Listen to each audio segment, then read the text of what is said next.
Hello, my friend. How are you? Our lesson today, shops and the shopping. Дүкендер және дүкен аралау. Видеоны толық көрмес бұрын каналға тіркеліп, лайк басып қойыңыз. Let's go! Kinds of shops. Дүкен түрлері. Kinds of shops. Дүкен түрлері. Supermarket. Үлкен магазин.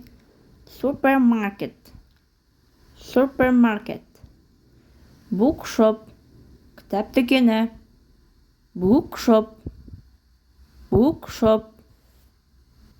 Baker. Наубайхана. Наубайшы. Baker.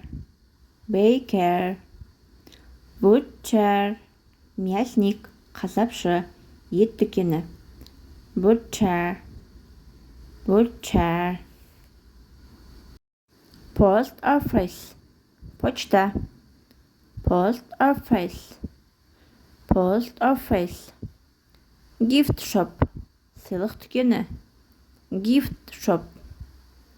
Gift shop. Сыйлық дүкені. Department store. Сауда үйі. Department store. Department store. Сауда үйі. Chemist.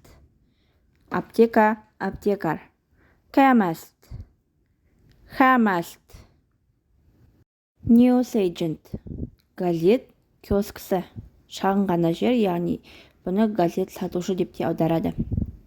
News agent. News agent. News agent. Сосын достар, бұда кейбір сөздер дүкеннің түрін және сондай жұмыс істейтін адамдардың атымен де атайды.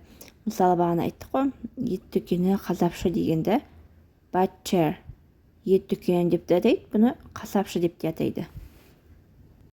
Достар, көріп тамашалағандарыңызға көп рахмет. Лайк басып пікір қалдыруды ұмытпаңыз және каналыма тіркеліп қойыңыз. Бұл сөздерді сіздер міндетті түрде жаттап алуларыңыз керексіздер.